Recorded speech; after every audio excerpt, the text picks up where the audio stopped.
احنا النهارده في دير السيده العذراء مريم والشهيد ابو سفين بمدينه الشروق. الدير ده قريب جدا من القاهره، انا بقول لكم الشروق يعني تقريبا انا جايه في 50 دقيقه بالظبط. احنا قلنا ان احنا نيجي ناخد بركه الدير ونعمل فيها جوله ونتفرج فيها على الدير مع بعض، وخصوصا ان الدير يعني مش بعيد وان احنا لازم نكتشف الحاجات اللي جنبنا كده. خليكم معانا، هنلف في الدير كله، هنشوف المزارات، هنشوف الكنايس، هندخل الكانتين والمكتبه، وكمان هندوق اكل المضيافه. يلا بينا يلا. بداية كده ده مدخل الدير، دير القديسة العذراء مريم والشهيد فلوباتير ماركوريوس بمدينة الشروق. شكرا، هنجيلك. بداية كده وانت داخل هتلاقي كاتدرائية باسم القديسة العذراء مريم، ودي الكنيسة الكبيرة اللي موجودة في الدير.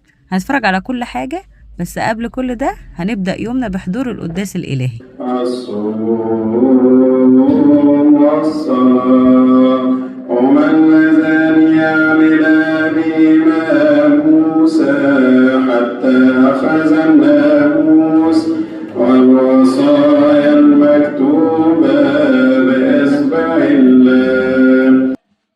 ودلوقتي بعد ما خلصنا القداس قلنا ناخد بعضنا ونطلع على المضيافة علشان نفطر، نجرب فول المضيافة ونتفرج كمان على المكان. وزي ما انتم شايفين المضيافة شكلها مختلف، شكلها حلو وواخدة فيو كده. هنتفرج على كل ده، فيلا بينا نلحق نجيب طبق الفول ونقعد نفطر. احنا دلوقتي في مضيافة الدير، وطبعا هيفوتنا ان احنا نقيم فول المضيافة يا جماعة. تعالوا بينا نجرب، نحط شوية ملح بس الاول عشان يعني الريفيو يبقى فاهم كامل. هندوق بقى. شفتوا انتوا في المضيافة قبل كده بينزل مخلل؟ دي جديدة دي، ها؟ استدوق. ماشي، فول فول فول. الفول حباية يا جماعة، حباية، الفول حباية بروتين. أعشق فول الأديرة بجد، تحفة تحفة. استنوا نجرب الترش ونقيمه. رائع رائع، حلو ولا حادق ولا كده، مظبوط مظبوط مظبوط. تعالوا بقى اوريكم احلى فيو وانتوا في المضيافه، ودي جديده بالنسبه لي. بصوا.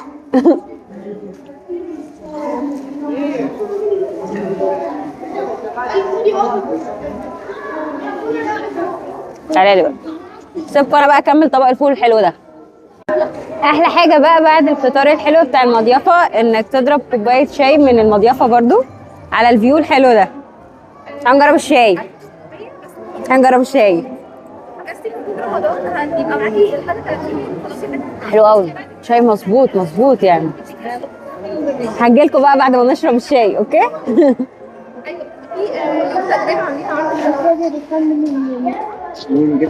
احنا دلوقتي هنزور الكنيسة الرئيسية اللي موجودة هنا في دير العذراء وابو سفين، اللي هي باسم السيدة العذراء مريم. المسبح بتاعها باسم السيدة العذراء مريم. هتشوفوا هنا بقى يعني فن جميل قوي. اولا الكنيسة تحسوا هي مبنية على شكل سفينة، شايفين؟ باينة قوي. عجبني قوي النقوش والرسومات بتاعت الصلبان اللي موجودة، وبالذات الصورة الكبيرة قوي بتاعت سيد المسيح الراعي دي، شكلها يعني تحفة جدا. انا هحاول ابعد شوية واجيبها لكم من بعيد عشان تشوفوا شكلها.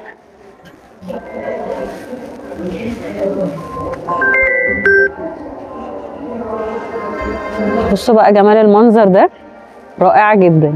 الكنيسة كلها بنفس الشكل، تحس ان الصور كده يعني واخدة يعني حيز كبير قوي، فتحس ان انت عايش في الموقف يعني.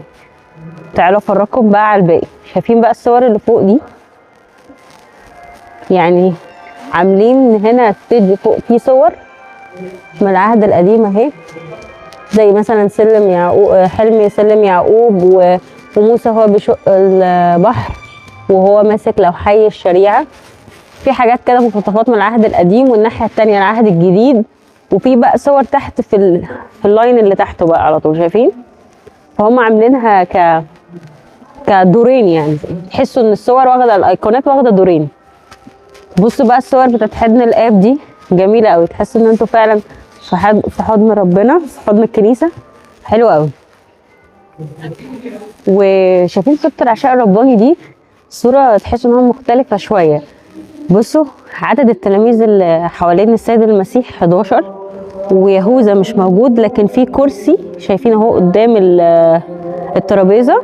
الكرسي ده اللي هو كان بتاع يهوذا، بس يهوذا ما جاش يعني. فحلوه الصوره يعني.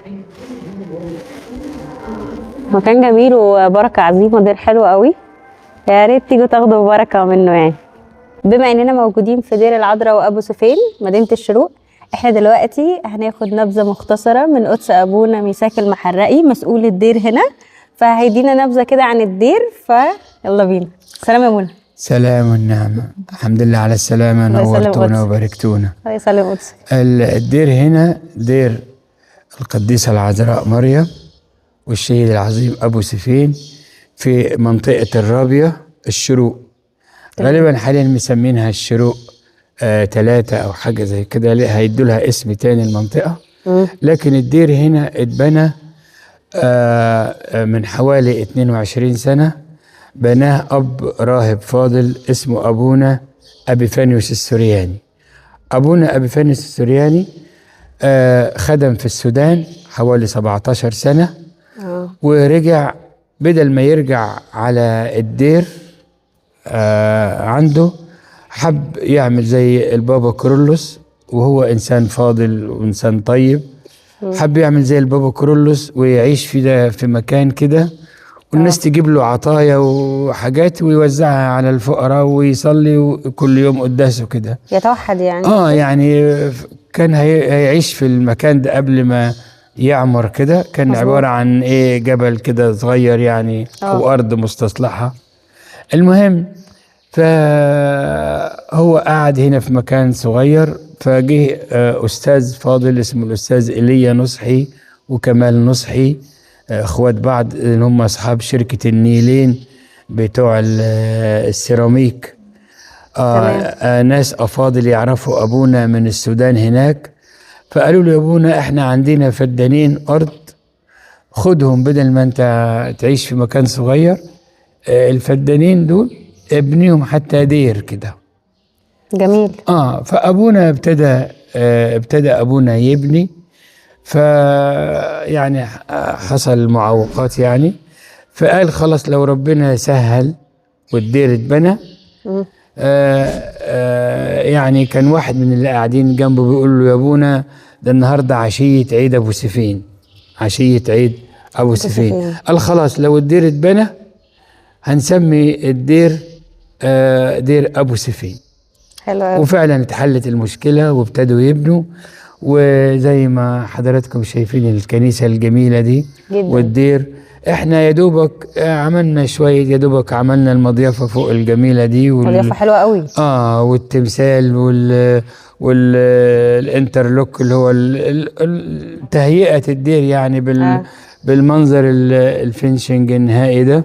لكن ابونا ابيفانيوس بصراحة هو اللي عمل كل حاجة، اب قديس واب مبارك، واكتر من كده انه انسان فاضل يحب الفقراء والمحتاجين، وكان ما يحوش حاجة عن حد ابدا.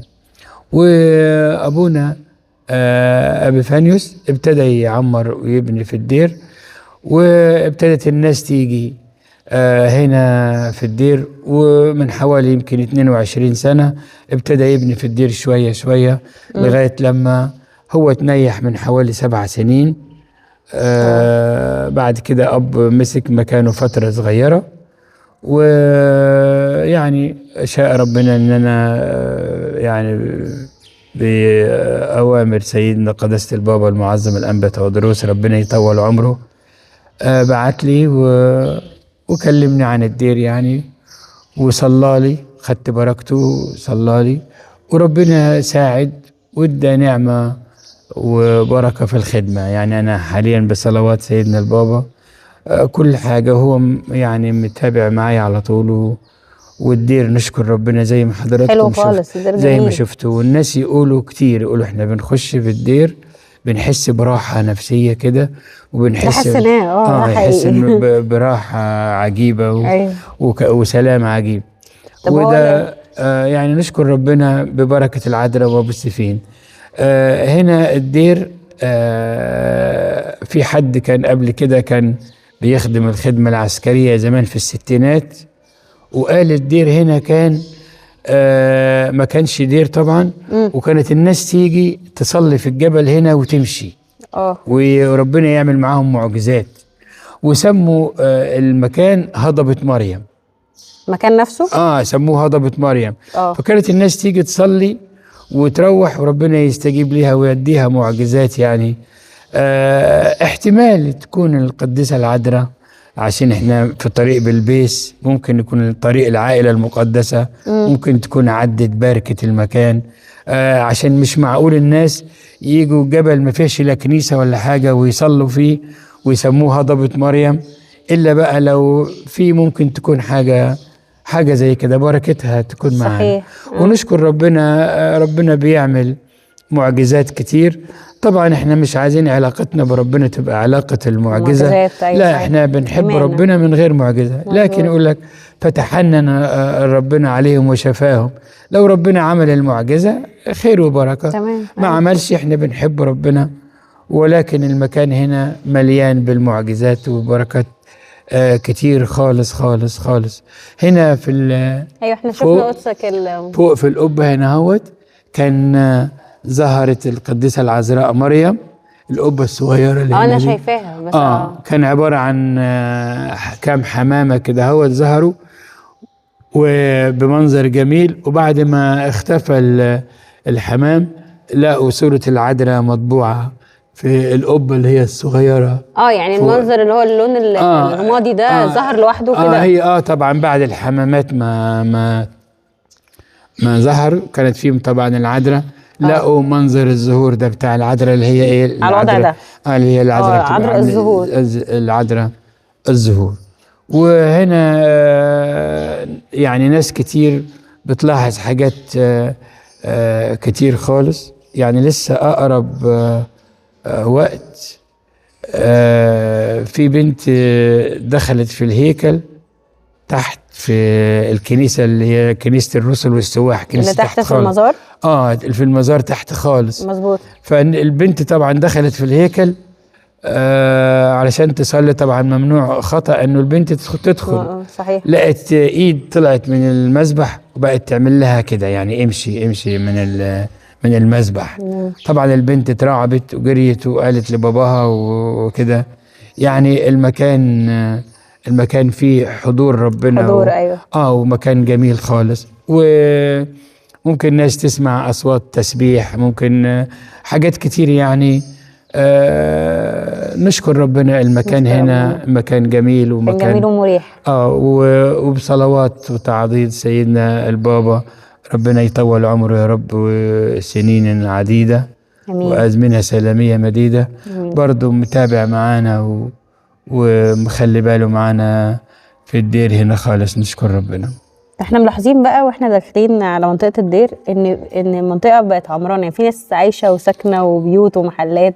ما هنا لما ابونا ابيفانيوس ابتدى يبني في الدير، ابتدى يبني، الناس كتير عرفوا انه ده هيبقى دير. فكانت الناس تيجي وتشتري اراضي علشان يبقوا جنب الدير. جنب الدير دي حاجة حتى الناس اللي عندهم تقسيم الأراضي، يعني اللي هم كده كانوا يجيبوا بردك خيرات للدير ويساعدوا بردك في بناء الدير يعني. استغربنا فعلا لأن مش دايما نلاقي بيوت جنب الأديرة. ربنا لقينا المكان كله نشكر ناس عايشة يعني. وكمان المباني واقفة من حوالي 7-8 سنين. لو المباني اشتغلت هتلاقي كل المنطقة تبقى عمرانة. ونشكر ربنا هنا بردك المسؤولين بردك هنا جنب في المنطقة بتاعة الدير. المسؤولين حلوين خالص وبيسهلوا لنا كل حاجة يعني. دي حاجة جميلة خالص يعني. وده في الاخر بقى عايزينك تصلي لنا كده ولكل الناس اللي بتشوفنا. يا رب يكون معاكم ويبارك في القناة بتاعتكم، ويجعل المكان كده هوت مكان كده يزداد نعمة وبركة علشان يستقبل ناس كتير. وانتوا ربنا يقويكم ويبارك في حياتكم. بس نصيحة ليكم يعني. ايوه. لما تيجي تنشروا حاجة لازم الحاجة المعقولة، صحيح. الحاجة الجميلة، صحيح. الحاجة اللي يكون ليها هدف روحي، مظبوط. تخلص الناس في الحياة الأبدية. كلام بعيد عن التهويل، بعيد عن يسموها عدد تسويق. المشاهدات، مش خلي الناس تقبل عليكم، تشوفكم أكتر بسبب المصداقية والحكمة والجمال الروحي في القناة بتاعتكم، مش من أجل المشاهدات والحاجات. وإن شاء الله ربنا يا رب. يجعل القناة بتاعتكم دي أمين. بركة ونعمة إن شاء الله. شكرا ابونا مساك، ربنا معكم. شرفنا جدا بوجودك معانا. ربنا معكم. شكرا. ودلوقتي بقى يلا بينا نزور المزار، يلا.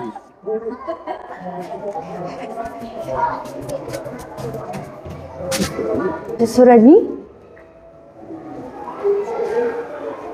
تقريبا الموعظة على الجبل، يعني لو ما كنتش غلطانة يعني باين ان هي الموعظة على الجبل. يس، بس هو النور مطفي شوية، بس يعني نحاول نشوف. نقلع الشوز عشان هنا في أجساد قديسين، فنقلع الشوز.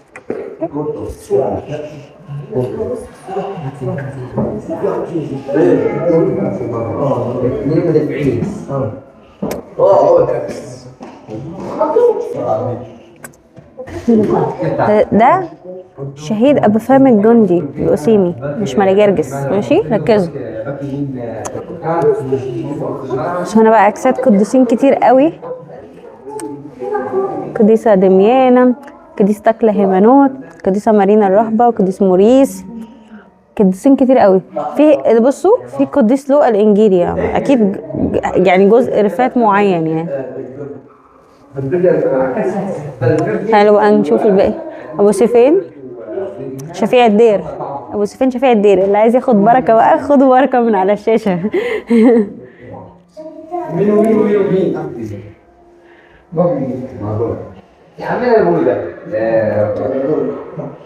طبعا نشوف مالجرجس. في هنا كمان هنا برضو في شهداء كتير، شهيدة فلومينا وشهيدة أبانوب، شهداء كتير. وبصوا بقى ماري جرجس سريع الندهة، شفاعتهم وبركتهم يكونوا معانا جميعا، امين. وبعدها على طول قلنا هنعمل تمجيد للشهيد العظيم ابو سفين، ونرتل للفادي الديان في عيد الشهيد بطل الإيمان في لوباتير مركوريوس. يا إلهنا نودي لك المديح في قديسك شهيد المسيح، محب الآب إيمان صحيح في لوباتير مركوريوس. وبعدها على طول عملنا تمجيد لأم النور الست العذراء مريم. القدوس السلام لك يا مريم يا بكر بتول وعروس. المزار هنا على الكنيسة، في كنيسة هنا على طول اهي، دي انا حضرت فيها قداس النهارده، كنيسة جميلة صغنونة، مسبح باسم ابو سفين. وبعد ما خلصنا الزيارة قلنا نروح الكانتين نشوف ايه المنتجات اللي موجودة هناك وناخد بريك. بص بقى، احنا دلوقتي موجودين في الكانتين، موجود هنا كل منتجات الأديرة، تمام؟ يعني مثلا دير مريمينا، دير الأنبابولة، وحاجات بقى صيامي بتنفع في الصيام، اللي هي الحاجات النباتية. تعالوا اوريكم كده. ده لانشون، وهنا جبنة، وده فوق لبن، ده لبن جوز هند. وهنا في موتزاريلا صيامي من بتاعت ابو سفين في الدير نفسه. وفي بقى اللي هي البانيه والحاجات النباتي دي عارفينها. بس وفي برضو اكل فطاري، في كل حاجه هنا في الدير بقى، منتجات الدير يعني. احنا قلنا ناخد بريك ونجرب منتجات اللي موجوده في الدير هنا، فجبنا حلويات صيامي يا جماعه، فتعالوا نجرب. بصوا كده، بسبوسه وكنافه، وده جلاش، والجلاش ده جواه تقريبا بسبوسه. فاحنا بقى ممكن نجرب مثلا، لا جواه بسبوسه. انا شايفه البسبوسه. تعالوا بقى نشوف البسبوسه دي طعمها ايه. طب بامانه حلوه، بجد. يعني انا متوقعه فيها زيت وبتاع والكلام ده، هي بس حلوه. خدي دوق، معلش الجمهور بيشارك. حلوه بجد البسبوسه جدا. كام من 10؟ كام من 10؟ بسبوسه 9 من 10 بجد حلوه قوي. قيميها كلها، قيمي الموضوع بجد حلوه. انا ما توقعتش، قلت ممكن ما تعجبنيش بس هي حلوه. ده بقى ايه؟ كنافه. نشوف بقى الكنافه بتقول ايه. هي مش زي البسبوسه الصراحه، يعني هي ناشفه شويه. خدي جربي. الحاجات دي عمركم ما هتلاقوها غير في القناه بتاعتنا، اللي محدش بيعمل ريفيو للحلويات بس في الاديوره. اي حد عايز ريفيو يا جماعه كلمنا اجي اعمل ريفيو للحلويات. بصوا بقى، بقول لكم ان الجلاش جواه بسبوسه اهي. شايفين؟ دي بسبوسه. شايفين؟ اهي بسبوسه. تعالوا نشوف بقى الموضوع ده بيقول لي، عشان اول مره اشوف جلاش بالبسبوسه. واحده يلا.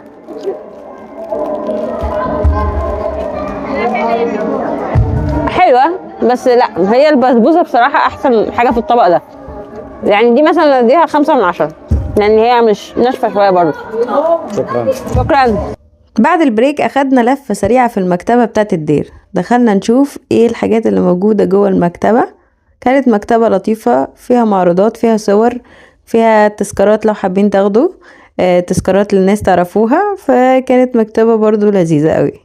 لقينا هنا في الدير موجود ورشه للنجاره ومعرض في نفس الوقت. يعني انتوا ممكن تيجوا هنا الورشه دي تطلبوا منهم ان هم ينفذوا لكم حاجه بقى زي اوض نوم، غرف اطفال، انتريه، سفره، مطابخ زي ما كاتبين كده. وهنا ده بقى المعرض. بصوا بقى مثلا عاملين دي تقريبا جزامه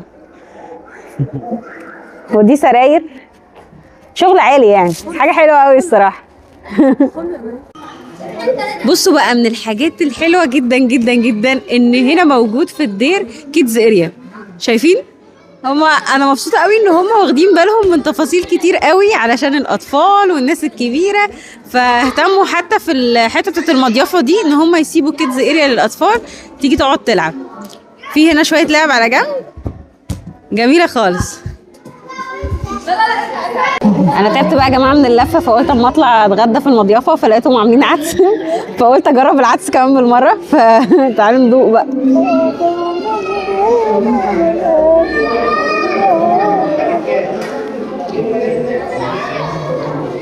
الله، انت شايف التوابل وفي جزر حلو جدا وفي توم حلو قوي جميل قوي بجد يا جماعه، بجد لازم تيجوا المضيافه دي. انا مبسوطه قوي انا مبسوطه قوي يلا اشوفكم في فيديو جديد وفلوج جديد في دير جديد. ما تنسوناش في صلواتكم. باي باي.